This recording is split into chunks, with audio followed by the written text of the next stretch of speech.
And again, I'd like to welcome all of you to our career conversation panel, What Can I Do with My Undergraduate Psychology Degree?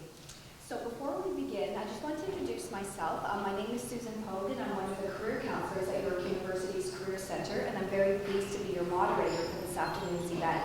So again, welcome everyone. I'd like to take just a brief moment to let you know that today's panel is being offered on behalf of York University's Career Center in partnership with the Faculty of Health, Department of Psychology. So thank you very much for this partnership, and also with the Faculty of Health Student Caucus. So we'd like to very much thank the Faculty of Health, Department of Psychology for partnering with us to make today's event possible. Also, I'd like to take a brief moment to sincerely thank York's Alumni Relations Office as they generously provide ongoing sponsorship for our Career Conversation panel series throughout the year. So I would like to acknowledge and thank York's Alumni Office as well. So at this time, what I'd really like to do is take a very brief moment to introduce to you our four panel speakers. We will be hearing from them in a few moments. And I'd like to have an opportunity to introduce you to them. And as I have mentioned, what we will be doing this afternoon is in a few moments, you'll be hearing from their career stories. They'll be introducing themselves. They'll be talking to you a little bit about their career paths, how they got to where they are. And then the purpose of this afternoon's event will be to open up the floor to students' questions. So really what we're here this afternoon is to have all of you have the opportunity to ask the questions that are very important to you. All of our panel speakers have taken time out of their busy schedules, and they've generously offered to be here today, and they're here to answer the questions that are on your mind. This is a very informal panel series, so please feel free to ask the questions that are important to you. I'd like to start by introducing our distinguished panel speakers today, starting with my immediate right. We have, starting with Joanne Permaul, and Joanne is a research associate with Mount Sinai Hospital, so welcome Joanne, and thank you for coming today. Beside Joanne, we have Glen and Matadeen, and Glen Matadeen is an employment coach with the University of Toronto, so welcome Glen. Beside Glen, we have Esther Zeller, and Esther is a registered art therapist with Art Dynamics. I'd like to take just a brief moment to talk about some basic housekeeping items. If you've not already done so, I ask that you please silence or turn off your cell phones to allow for the least amount of distraction. As well, you are required to sign in at the registration table at the back of the room. If you've not already done so, please register on your way out at the end of the workshop.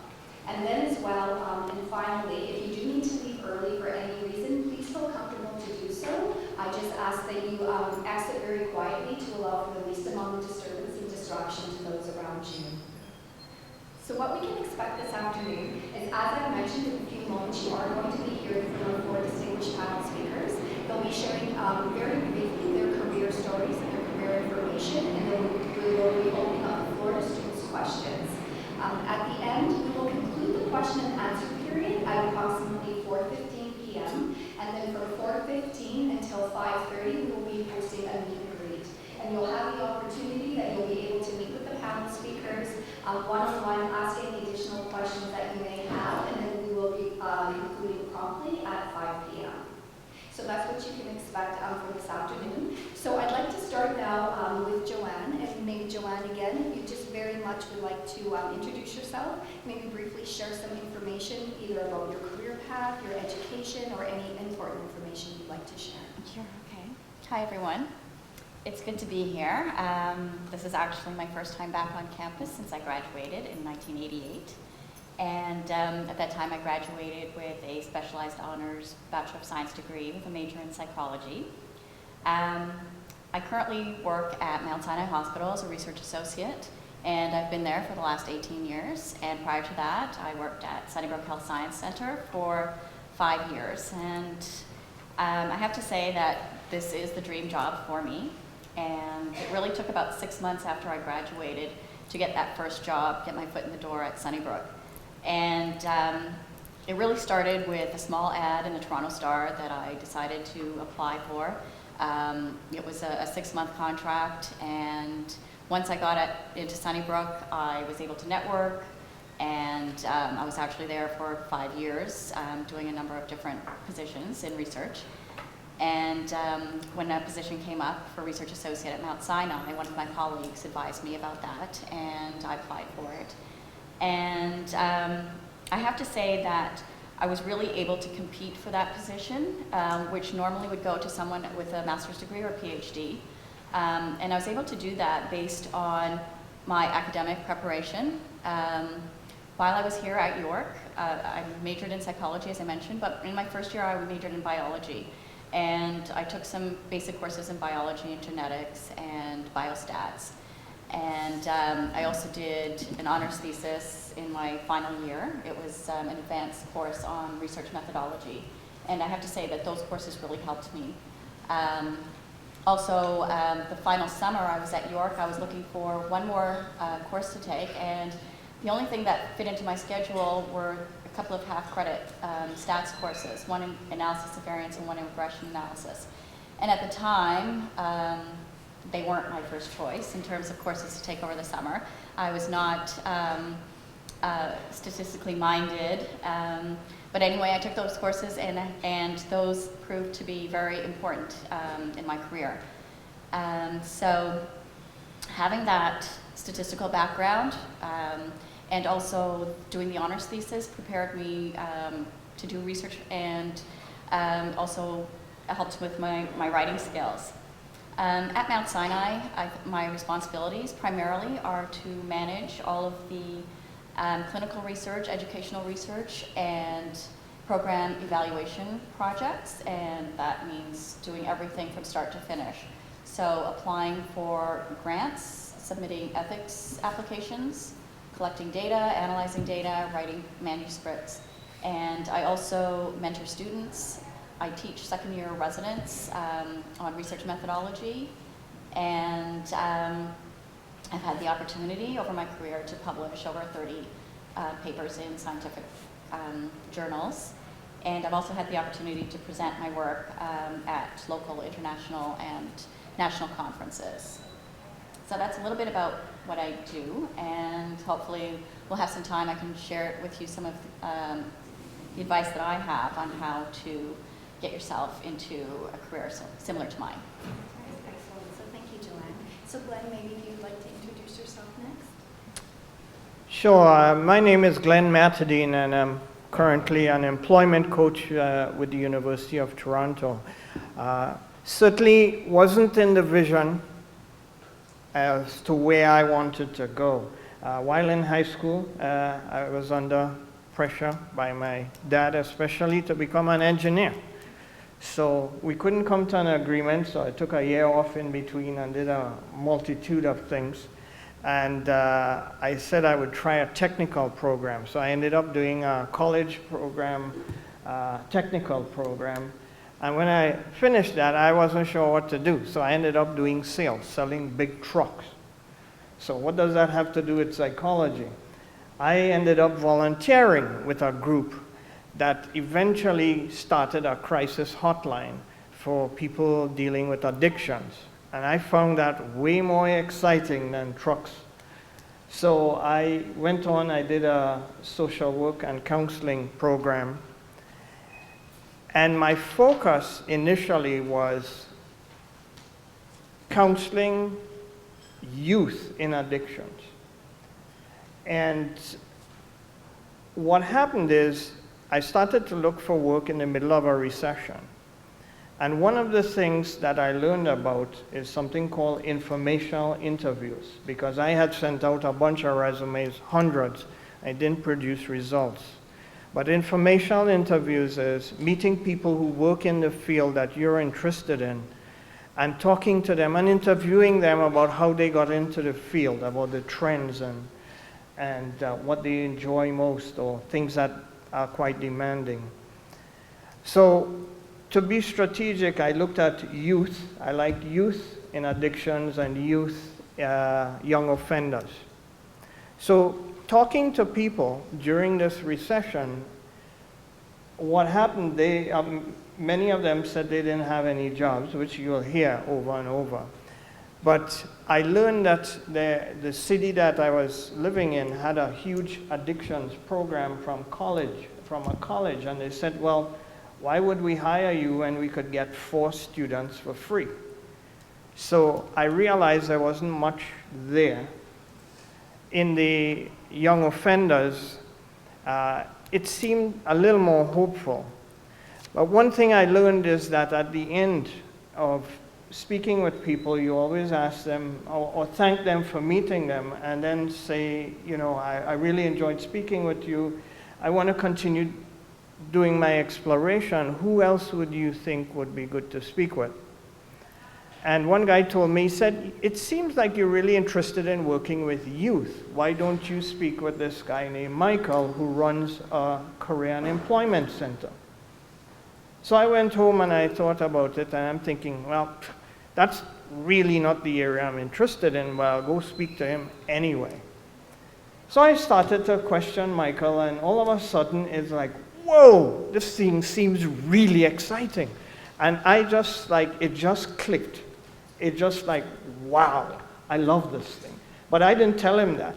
But he could feel that energy. And then at the end, I said, well, you know, I want to learn more about this. Who else could I talk to? And he said, well, why not speak to my head of counseling? And I spoke with her. She gave me a rundown. 6 weeks later, he calls me and he says, you know what? I remember your enthusiasm. I just wanted to let you know I posted a position, and it's going to be very competitive, but I still encourage you to apply. What ended up happening is I spent a lot of time analyzing myself, the volunteer work I had, maybe courses I did. I didn't have a whole lot of work experience. But I ended up beating people out for this position that had 2 years experience, 3 years, 5.5, 7.5 years. The last guy in the competition had 7.5 years work experience, a graduate degree from UBC, and he used to run an organization. But I was very focused because I got inside information on the programs, the challenges they face, the future directions. And it was really powerful in an interview because I was really able to show. I continued into psychology at York. One thing I realized is I wanted to get into career development, so I took a work-study position working for 2 years at York Career Services. When I graduated, I started the whole process again, informational interviews. And 2 months, 3 months down the line, I ended up getting a job with the University of Toronto. So it can be done, and you can find your space. Thank you. Thank you very much, Glen. Thank you. So Esther, if you'd like to go next? Sure. Hi, everybody. Good to be here. I graduated from this place when it was very, very small, maybe about 3 buildings. So it's grown a lot. And I'm here saying, yes, you can be a mature person and go back to school and have new and different careers. But anyway, I did graduate from here in psychology and went out into the workforce, worked in sales and administrative management. And the whole time that I was doing those various things, I have a passion for art. And I did not take an art degree here at York University, but I did continue to study art with a lot of different artists. There's so many different art courses to take in Toronto. It's amazing if you look around for them. So I took a lot of art courses continually. And then I finally decided, well, what am I going to do with the rest of my life? And I decided to try to blend my love of psychology. I've always been really interested in the dynamics of why people do what they do, and my love for art. And I started also, with all the art courses that I was taking, I started realizing that art is very therapeutic, and that it can really help people in so many different ways. And I was given some wonderful advice by a friend, psychologist, who said, go back to school. And I gulped and I enrolled, and I did. I went back to become an art therapist. And art therapy is basically visual psychotherapy. You study a lot of therapy, a lot of psychology, a lot of art, how you use it. And it's not about technical art, it's not about creating aesthetic art. It's about using art as a way of communicating, as a way of connecting with people. It's a very important modality for people that are having trouble communicating just verbally, such as people who have had abuse or violence, or have found themselves in war-torn areas, or people with learning disabilities, people with dementia. It's an amazing tool for so many different populations. So I went back to school, and it's quite a process of doing internships, putting together your client contact hours, writing a thesis, and then more hours for registration. And now I have my own company, Art Dynamics. I'm self-employed, but I also teach at the Toronto Art Therapy Institute, and I supervise students there. And I've taught programs on a university level, and I continue to give a lot of workshops and lectures. And it is a great profession, but you have to be pretty self-motivated to be in that field. So I look forward to your questions. Thank you. So now we've had an opportunity to hear from all of the panel speakers. So as you are having questions to ask, all I ask that you raise your hand, please, and then I'll call on you to ask your question. I may be repeating some of the questions just to ensure that everyone can hear. So who would like to go first? And again, I do encourage everyone to ask the questions that are important to you, and we already have someone, so that's excellent. And again, everyone, please feel free to take this time and this opportunity. So if you want to go first. Okay, my question's actually for Joanne. Okay. You said you graduated in 1988 without any postgrad programs or anything. Do you think that's still possible to get to where you are without a postgrad program? I definitely think so. And actually, I have a job that was posted on the Sunnybrook Research Institute website just this week. I just wanted to share with you just a little bit of what they're looking for. The position is for a research coordinator in the Department of Psychiatry. And the successful candidate will have an honors bachelor degree in psychology. Preference given to individuals with at least 1 year clinical experience and or some experience in research in the area of psychology or psychiatry. They're specifically looking for competence in software programs such as SPSS, PowerPoint, MS Word. So I think it's definitely possible. I know that a lot of hospitals are hiring bachelor level graduates. 2 points I would make. Prepare yourself academically. If you have a solid statistical background, you are way ahead of the game, and you're able to compete with people with master's degrees and PhDs. That's one thing, and I know because I am part of panels that do hiring for summer students and research assistants, and that's one thing, one main skill that we're looking for. So if you can get out there and take a course in SPSS, which is the Statistical Package for Social Sciences, or SAS, Statistical Analysis Software. Those are the two programs that we use primarily. Also, if you can brush up on your writing skills, when you go to an interview, if you can bring those two things up, they are really helpful. If you can get any sort of practical experience as well, I recommend going online to the hospitals, look at what they're looking for in terms of the positions that you're looking for. One example I can give you is Princess Margaret Hospital right now. When they're hiring people for research assistant positions or research coordinator positions, one thing they're looking for is certification as a clinical research professional. And that's something that I did about 10 years ago. There are two organizations that offer this certification. One is SOCRA, which is the Society of Clinical Research Associates, and the other is ACRP, which is the Association of Clinical Research Professionals. The process is you pay a fee, they send you the study materials, you go to a study center and write the exam. You need to get 80% on the exam. Once you pass that exam, you receive the designation as a certified clinical research professional. If you take that with you to an interview, that will help you a great deal as well. So it is possible not to have a graduate degree. I'm actually a graduate student right now. I decided a few years ago to go back and do my master's degree. So I'm doing a master's in interdisciplinary research because I think that with a bachelor's degree there is a sort of a glass ceiling effect, whereas you can only get so far. I think I've been fortunate to get to the level that I'm at, mainly because of the years of experience that I have and the academic background that I have.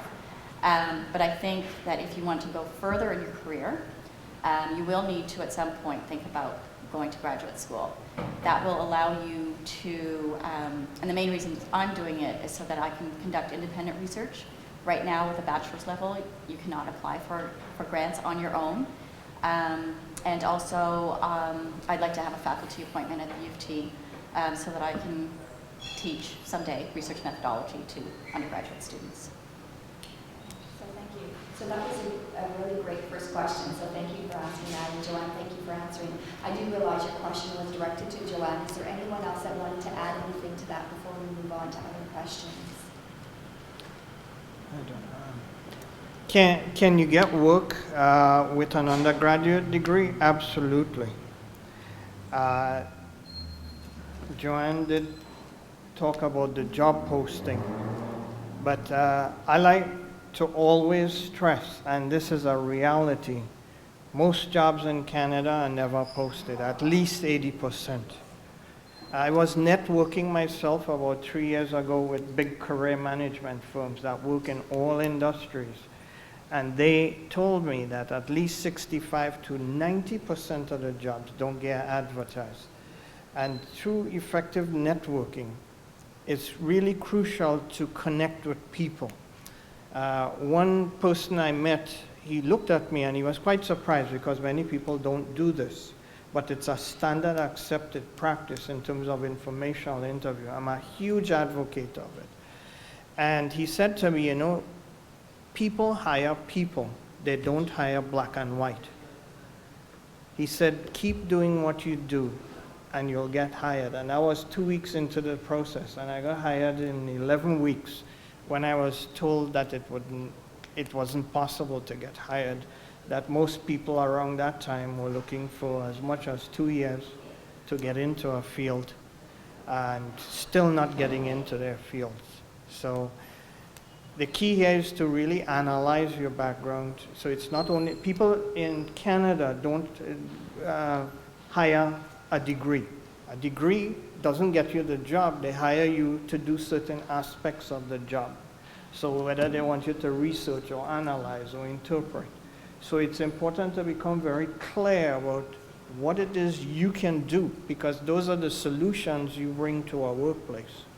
So that's why I have to go back to Suzanne and say, go meet Suzanne. But I'll also hand it back to you now. Esther, you want Sure. to add? Yeah. Absolutely. I guess I'm going to put a different spin on what you've been hearing. In art therapy, it's a counseling kind of job, and unless you have your own personal business, which is, you know, really hard, you really have to do a lot of getting out there and talking it up. You're not relying on insurance to pay anybody for working with you. You are definitely in competition with people that have master's degrees.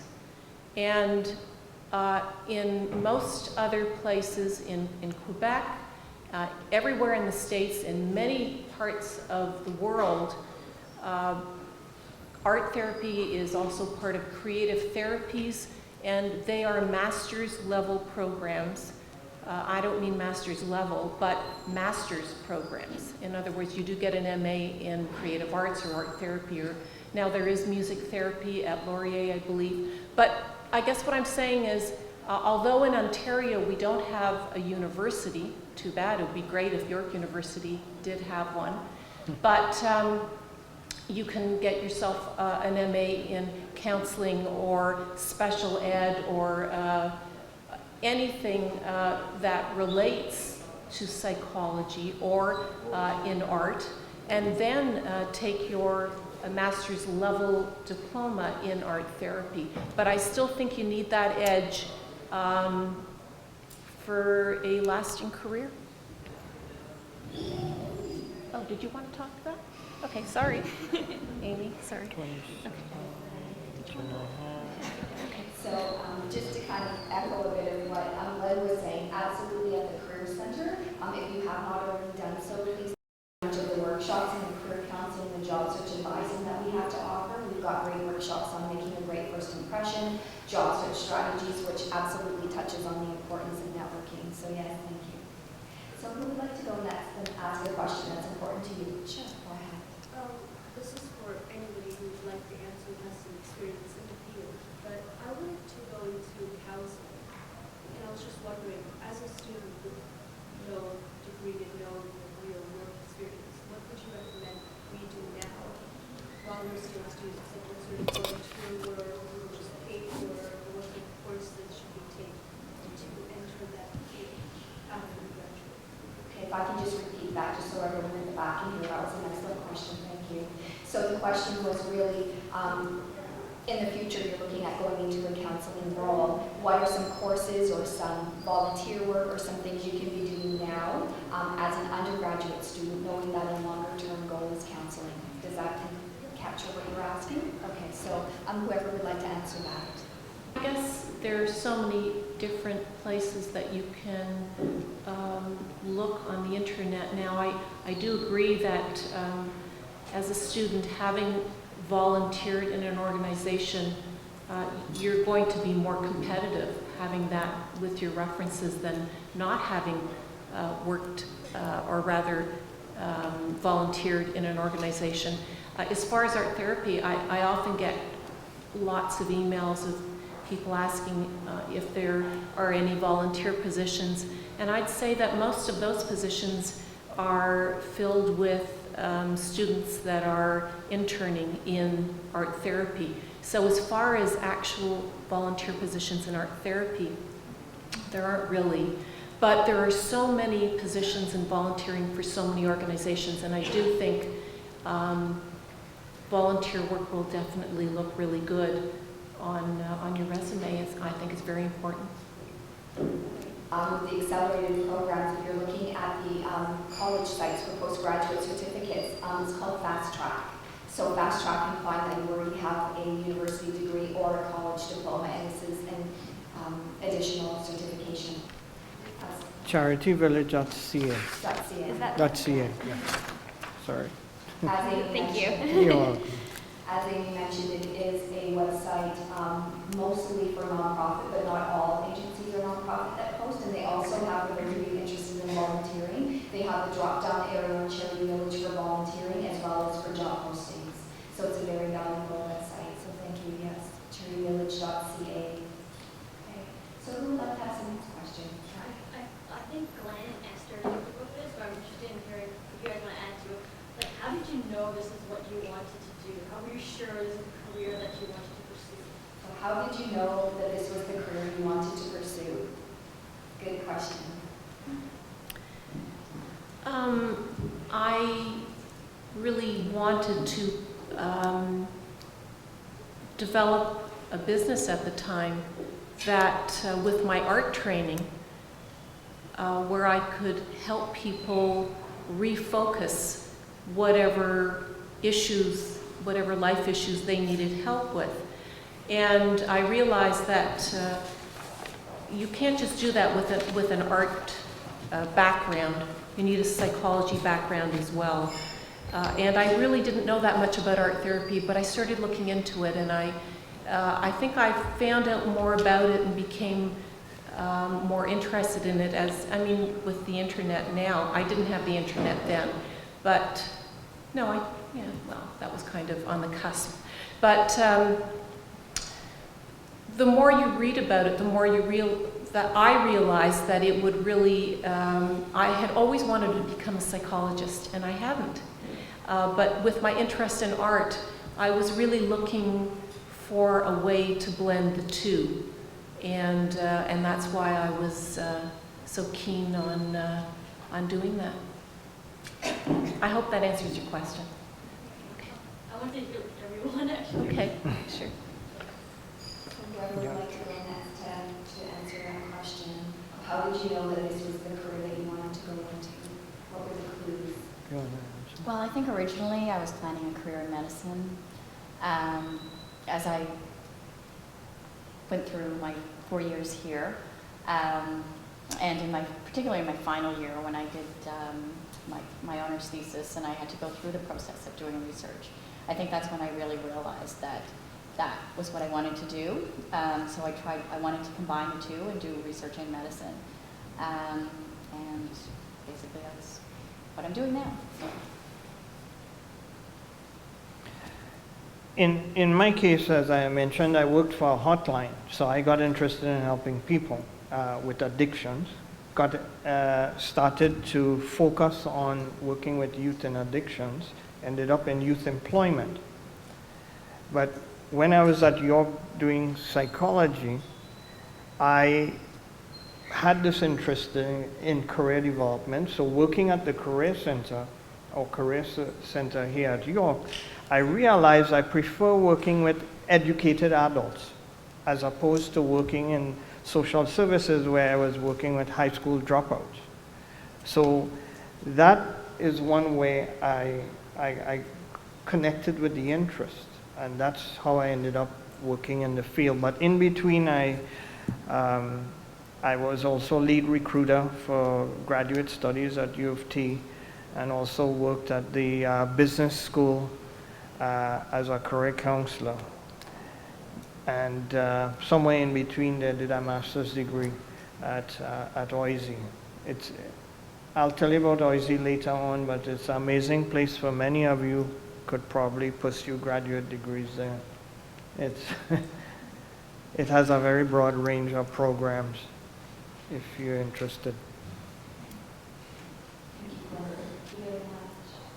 Okay, so next question. Take the last. Sorry, I'm not just the last one, but I'm just wondering if there are any jobs that are available just within undergrad degree? So any jobs that are available just with an undergrad degree. So yes, that's a great question that we heard a bit earlier. Maybe Joanne, if you just want to recapture what you had mentioned before, briefly summarizing. Joanne had touched on a little bit of positions with undergrad degree as well. Well, I think I'm living proof that you can get a great job with an undergraduate degree.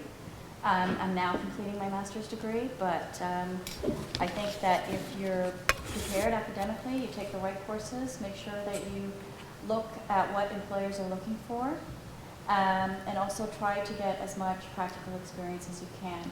My first job in research was actually right here at the Institute of Social Research as a part-time interviewer, doing telephone interviews. And having that experience and the courses that I took, and when I went to the interview, I was actually well prepared for the position. So getting as much practical experience as you can, either through volunteering or doing clerical work in a research institute. We hire students to do data entry and that sort of thing. Think about doing something like that on a contract basis. That allows you to get into the institution and to network, and that's very important. Once you're there, you can talk to people, you can let them know what you're looking for.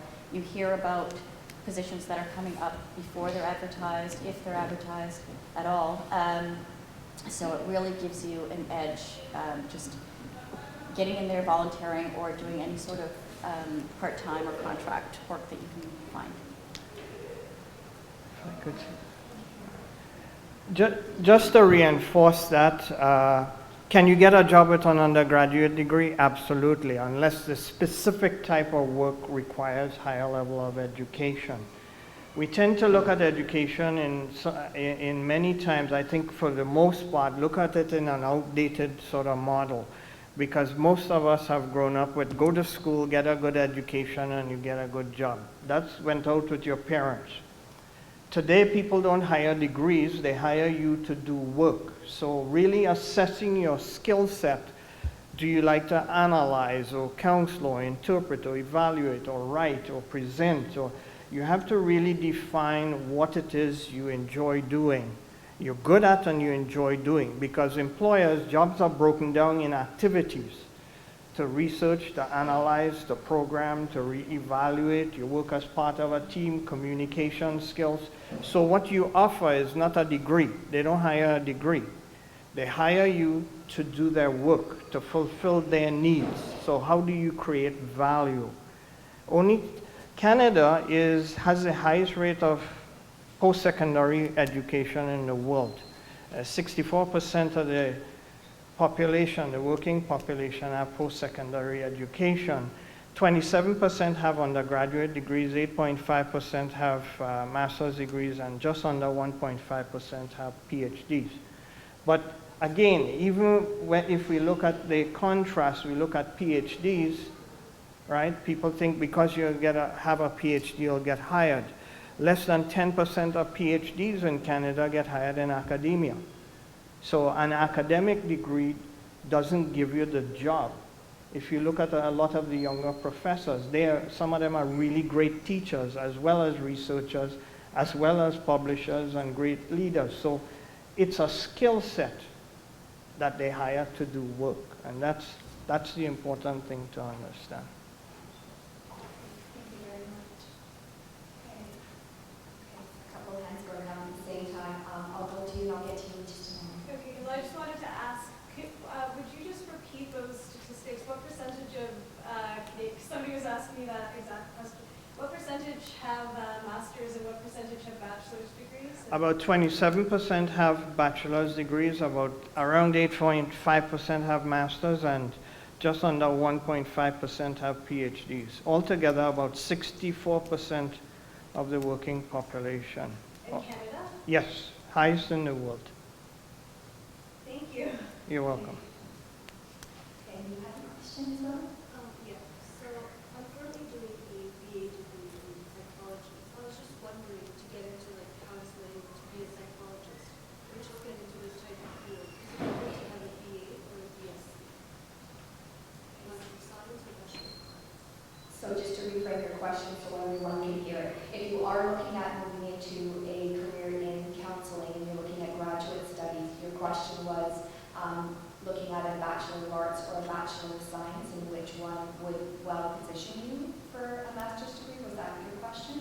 No, like which is the edge in the job market? In the job market, so not for the master's degree, but the edge for the job market. Okay.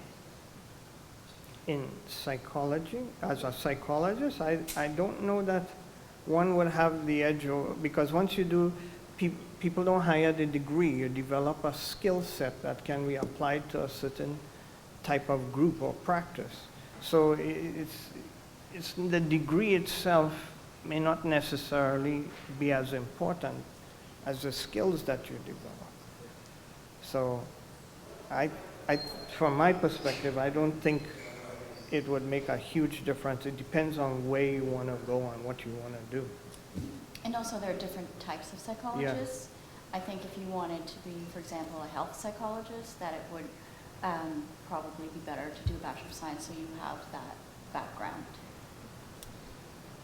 Great, thank you. Okay. I was wondering if it was possible to merge like different career goals into one goal. For instance, if I wanted to do research like Joanne, but then at the same time work with kids on an individual basis like Amy, how can I merge those two goals into one ideal career for me? So that's a great question. So just to reframe that, how can you blend or merge your interest into one particular career? Okay. So someone want to start by answering that? So that's a good way to start with one area and then add on and build from there. That's excellent. Thank you, Amy. I don't know. Or look for specific institutions, for example, like Sick Kids Hospital, maybe trying to find a research position, something like that, that will allow you to have, to work with kids. Does anyone else want to add to that before we move on? Another thing you could do is going back to the informational interviews. Go back and, if you think of an institution you might be interested in working for, sort of look at the different profiles that people might have online, and just introduce yourself and tell them you would like to conduct an informational interview, and go and interview people. And I find that very useful because they know a lot about careers in their field that you probably would never hear about, I would never hear about. But that's how you might discover that there's a convergence. I saw a guy who was studying computer science, and he really loved music. That was his hobby, but he loved music. And he, instead of ending up going to work with IBM or Microsoft, he ended up working with a smaller institution that actually developed software for the music industry. So there are opportunities to converge your interests. Great. Nancy, you have a question? Go ahead. So my question is, how does York, particularly having York's degree, psychology degree, helps us in terms of there are Toronto universities with masters. There's so many good universities out there. Does it somehow help being actually from York? Is there? I guess my question is, in a nutshell, is if you were to choose right now from the same level of education but different candidates, say two absolutely same background, but two different universities, does York make any difference? Does that play any role? York is fairly well known for its social science research. Compared to U of T, I think the psychology focus at U of T is mostly on counselling and experimental psychology. I think having my degree from York with the emphasis on research has helped me. I think York has the largest faculty of psychology in Canada, doesn't it? Do you know? Someone could answer that question? Is that correct? Yeah, it is correct. So from that perspective, yes. Sorry, what was that? York has the largest psychology department in Canada. So the largest faculty of psychology. So, you know, from what I've seen in Canada, people don't necessarily hire the institution unless you get a specialty from a specific institution that is better suited for their work environment. The brand name of the institution doesn't affect you as much as if it's in the United States, for example, because you get the best in the world, or you could send $500 online and get a degree. So it does make a huge difference there, whereas most institutions in Canada are publicly regulated, and there is a bottom line level of education. But going to York, yes, it is a brand name, and it's in the heart of Toronto, and everyone knows York. You don't have to sort of prove yourself or the type of education you've received. So I think it could help. Do you want to add that, Esther? Yeah, I would say also, same as what you're saying, that well, to get into art therapy in Ontario, basically you need an undergraduate degree in psychology or a field similar to psychology. But because all of the universities in Ontario are at such a high level, I wouldn't say that it matters. Thank you. Okay. Yeah, go ahead. I kind of have two questions. Okay. The first part of it is just, can you comment on like the scope of a degree, like any degree? Obviously, it's in psychology, it's a wide scope. If you compare it to like history or whatever, it's not as specific. Like, for example, if you go into engineering, you usually become an engineer, right? So it's not necessarily you go into psychology and become a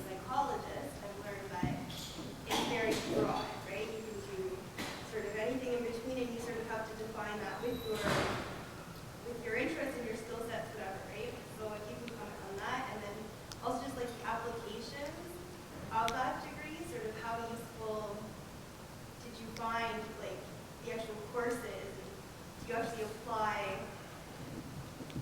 I think it depends again what sort of field you're in, but in general, like how do you see that comparing also just like, you know, in other countries, right? Like psychology as a degree here is, I think, a lot more, it's larger. You're saying it's very large student base doing psychology. I think because it is so broad, it kind of encompasses a lot of interest in students that way.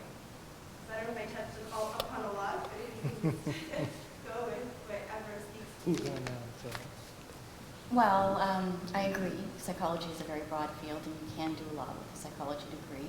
I think it's up to you to think about how you want to use that degree and design your program accordingly. So, in my case, for example, I took a lot of stats courses, I took a lot of courses, methodology courses, research courses. If that's what you want to go into, I think that's how you would design your degree. If you want to go into counseling, then you would take, courses that focus on that.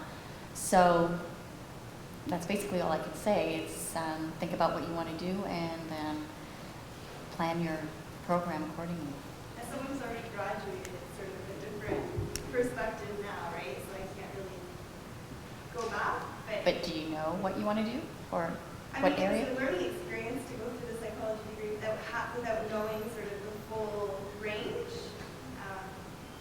Yeah. Right, and I think as some of us have spoken about today, there are postgraduate programs that you can think about, certifications, taking other courses that focus on the area that you're really interested in, sort of narrow it down and build on your expertise in a specific area. I'd like to add also, sometimes, when you need a job, so you find a job and it might not be in the area that you're looking for, and you tend to learn what your strengths and weaknesses are. I remember working in one job, and yeah, it had a people component to it that I loved, but it had another component to it that entailed a lot of number work, and it just wasn't for me. So in a way, I also found out what I wasn't very good at. So I think it is really important to through experience, to figure out what your strengths are, what you like to do. I think you're going to be a whole lot happier doing something you like to do than struggling. I mean, I'm sure it would be very beneficial for me to take a statistics course, but it would be a horrible struggle for me. So, and I know that, but if I ever had to do that because of something, I guess I would wade my way through it. But that wouldn't be something easy and something that I get out of bed looking forward to. So I think ultimately it's really important that we try to find something we're passionate about. I don't think we're ever going to find anything perfect. And everything is hard work. I think we all know that. But sometimes, as I say, sometimes by knowing what we can't do very well, that kind of helps us. Anyway. Great, thank you. Okay. And if I can just add to that as well, at the Career Center, speaking from a Career Center perspective, we offer the alumni workshop. So that is really starting to touch into, starting to look at what inspires you when you're thinking about careers and where your strengths lie. And you mentioned you graduated, and we do serve the youth alumni population for up to 2 years after you graduated. And that's for all of you, if any of you are getting closer to that graduation date. We are here to support you and to serve you for up to 2 years after graduation. Okay. All right, so okay, you had a question as well? Yeah, if you want to go next. Well, this may be for Glen, but as a somewhat shy and introverted person, how do you recommend I network and build those professional relationships? Okay, so that's a great question. I apologize, Glenn. I'd just like to make sure everyone heard it. So as a person who might feel shy, how do you go about networking and starting to make those connections? That's a beautiful question, because I wasn't always as outgoing as I am now. And I was very intimidated by people and situations. And along the way, I saw a guy who was very outspoken, and he seemed so extroverted, and so I ran up to him after an event, and I said, well, I wish I could be extroverted like you. And he said, no, I'm not.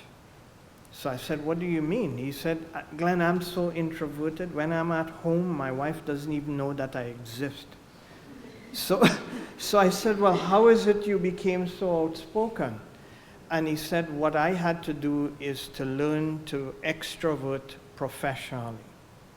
And this is a very interesting terminology, which I enjoyed. One of the things that came out of it is join a group like Toastmasters, toastmasters.org, O-R-G, and go to find a club. It's a communications club. I was a member of 3 different clubs at different times. And it really helps you to network, because many professionals join the club that work in different fields, which is really cool. You learn to communicate at the same time. And they're also very social. They have many social events. So that is one thing. The other thing, if you're doing informational interviews, if you're interviewing a professional, you don't have to talk much in most cases. Just learn to ask questions. I did this, I was networking once, and someone sent me an invitation to come to an event on the environment. Now, I can't say I'm a big advocate, really passionate about the environment, so please don't take that out on me. But the Minister of Transportation was going to be there, so I said, well, some important people might be there, I could network. But when I went, I was the only person who had nothing to do with the environment there. But one thing I learned is just ask questions. And the cool thing is, if people have on name tags or things like that, you go to a networking event. Oh, where do you work? Oh, here. Oh, what do you do? And I saw this guy, he said, I'm a consulting engineer. Oh, what are you working on? He said, this project. Oh, I said, that must be challenging. He talked for 20 minutes. That night, I spoke to 8 people, and I remember it vividly. And most people talk for about 10 to 20 minutes. Only one person asked me about me. But it's easy to network that way. They give you the whole history. This is why informational interviews is so cool. When you interview people, they don't get opportunities to talk about themselves. And they love to impress younger people. So you look for people who are working, 8, 10 years, 15 years, and say, oh, I remember when I was like you, I didn't know what to do. And they start to talk. Networking is actually easy. Once you start to do it, you find that you just because you get so much information, you just want to go to the next one. It's very cool. I agree with Glen. I would just like to add that I think communication skills are important in anything you're going to do. And that even if you're shy, practicing speaking and practicing how you're going to say things is as basic and important. If you have a conversation with someone, it's not about writing your essay the night before and not going over it again. It's about writing out what you're going to say, taking a look at it, and deciding, is that really what you meant to say? Is that really what you meant to ask? And I think so what I'm trying to say is communication skills, just like computer skills, will get you, if you have really good communication skills, it will help no matter what you do. And I think it's something that everyone should work at. And keeping in mind that the Career Center is here to support with that as well. Absolutely. I just want to add one thing. Absolutely. I've been doing this type of thing, trying to become more confident for a long time, over 20 years, right? I've done hundreds of presentations, but I still practice today. I started off reading a book and it said compliment people, but so walk up to people and say, may I compliment you? And then they would look at me kind of weird. And I realized that wasn't really a good thing to do, because I heard a woman talking and really being articulate, and I said, wow, she's amazing. So I walked up to her and I said, may I compliment you? And she was talking to this guy who is about 6'4" and really big, and she looked up and said, gee, Donald, I don't know, what do you think? And I didn't wait, I just took off to find out. But last year, my wife went to the mall and she disappeared into a store, and I said, well, what am I going to do? So I went into a game store, and the people were ignoring me. And I said, you know, this is a great place to practice being confident. And I go to networking events all the time, but I'm in this store, and the people are ignoring me. So I decided to become outspoken. I said, excuse me, may I get some help across here, please? I said, I'm looking at these two pool tables. One is blue, one is green, one is $2,000 more. What's the difference? I don't want a pool table, right? But I learn about pool tables, and you could do it in retail malls. It's a great thing. Going to stores, you really don't want to buy something, and you learn all kinds of stuff. Going to expensive stores too, and you learn, the people in there usually learn a lot about their product. You know, go into a menswear store and say, you know, my brother is getting married, and, you know, I want to buy a suit for him. You know, they'll say, what size is he? 42. What color are you looking for? Black. What price? $1,200 and up. Then they might say 12, 15, 18, and say, okay, what's the difference here? You learn about men's suits, right? So it doesn't matter, but chances are you wouldn't see them again, but it's a great place to practice being assertive. Well, don't tell them I sent you.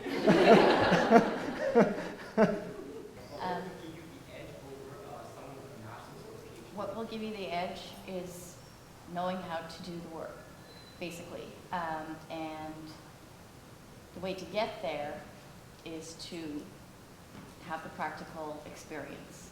So you know how to do the work. That means you know how to do the statistical analysis. You know how to write scientifically. And any kind of practical experience that you can get will help you. As I mentioned, my first research position was here. It was telephone interviewing. It wasn't the most glamorous job, but it was research. It was a form of research.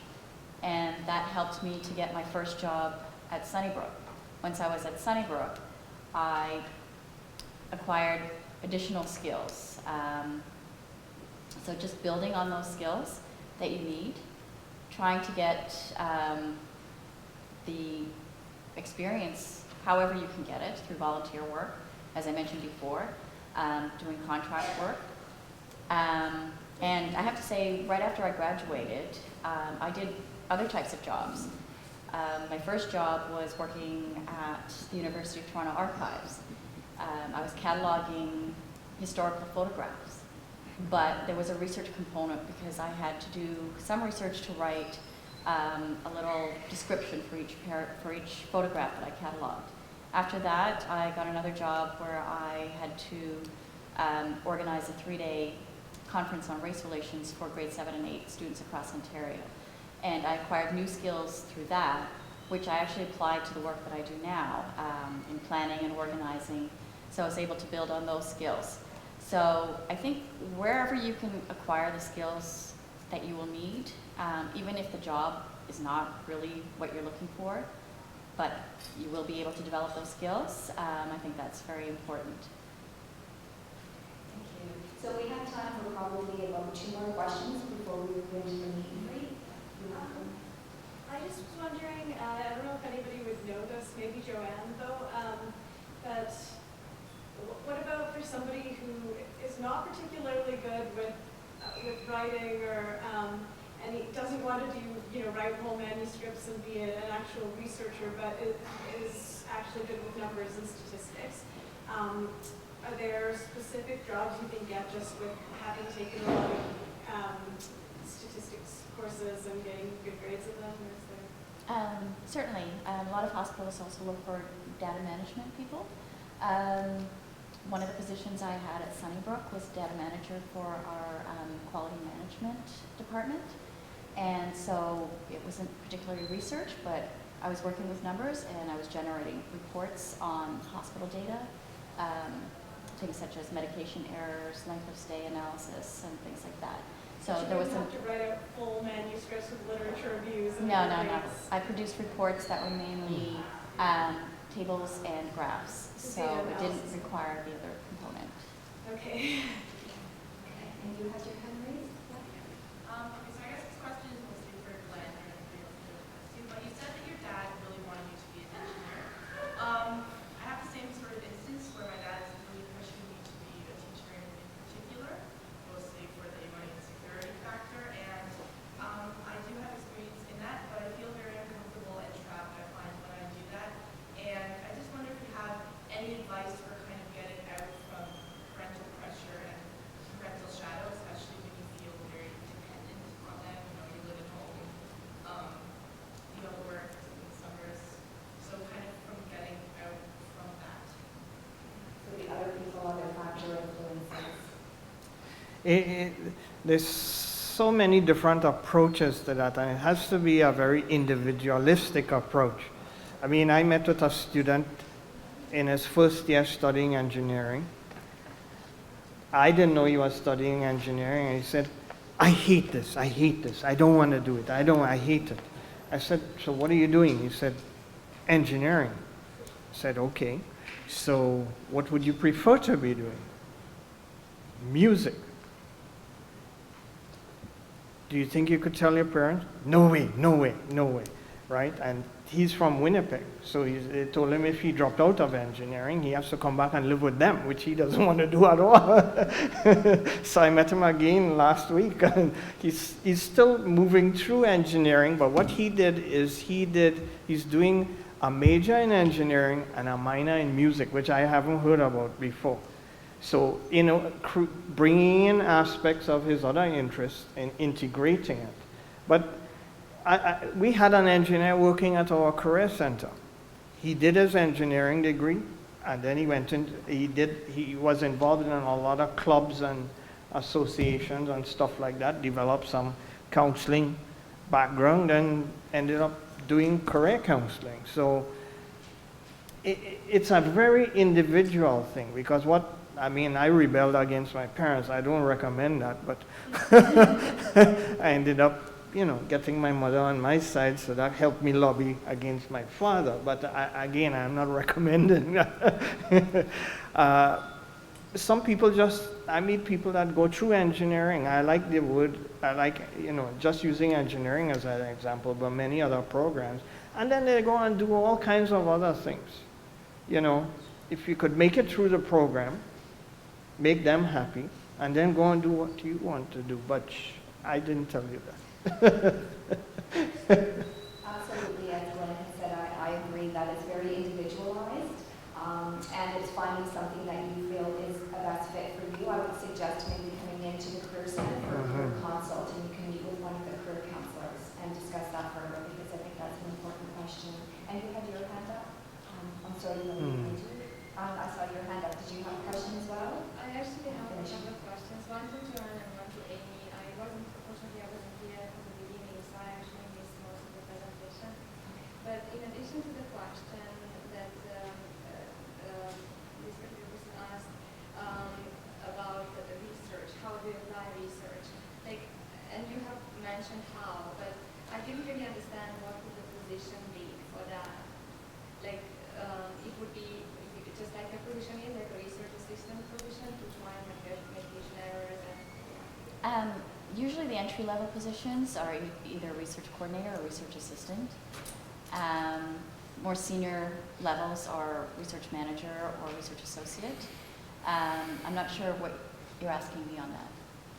No, I was just wondering if, just in her particular case, she was interested in applying her statistical skills. Right. And had applied, and you have explained how, what exactly she can actually do with that skill.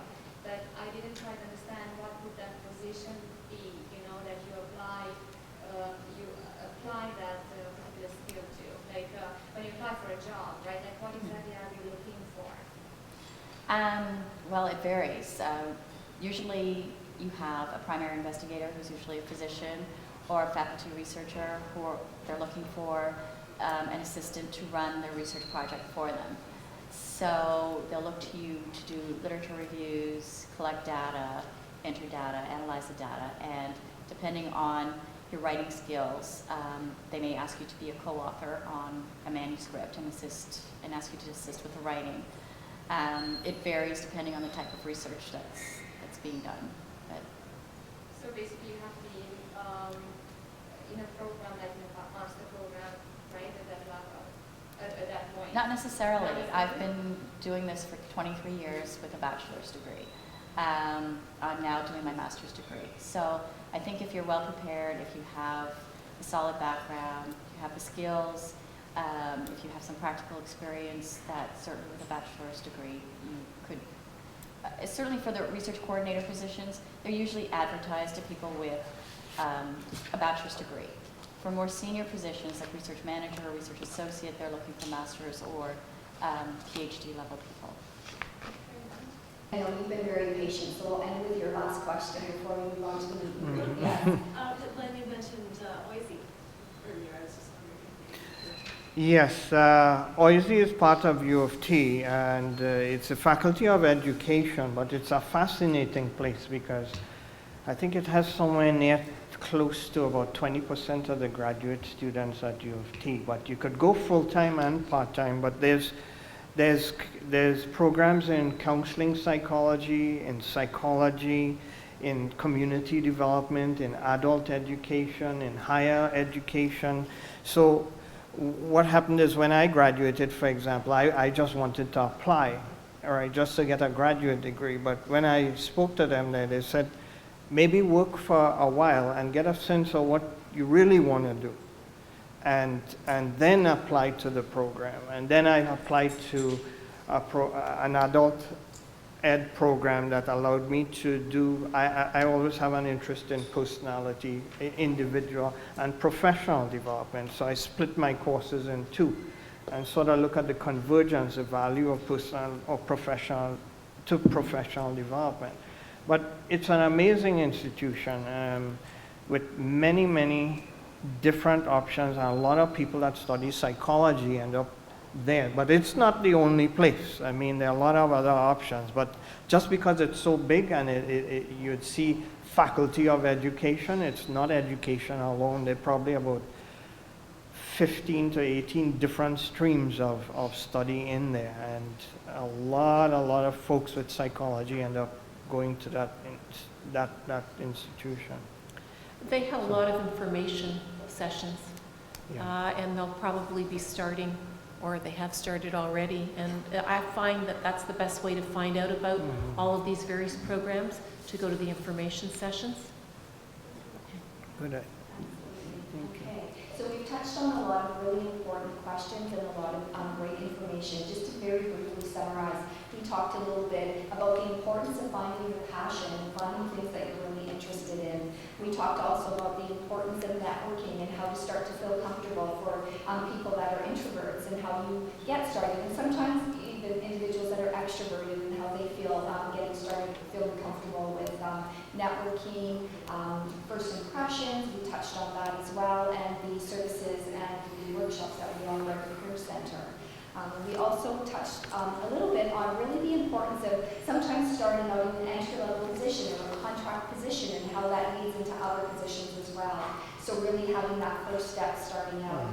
And we looked at some great websites as well, Toastmasters, as well as Charity Village. And for information related to OISE and other related programs as well, or you may want to look at the Career Cruising website as well, and that gives you great information too. And for those of you not familiar, it's careercruising.com, and the username access is YorkView, and the password is careers. And that's the careercruising.com website. So at this time, before we move into the meet and greet component of our afternoon, I would like to thank all of you very much for participating and attending today. You were very attentive. You asked a lot of really important questions. So thank you very much. I'd like to very much on behalf of myself and the Center, very, very sincerely thank you. Thank you, Joanne. Thank you, Glen. Thank you, Esther. Thank you, Amy. Thank all of you very much for coming today and sharing your expertise.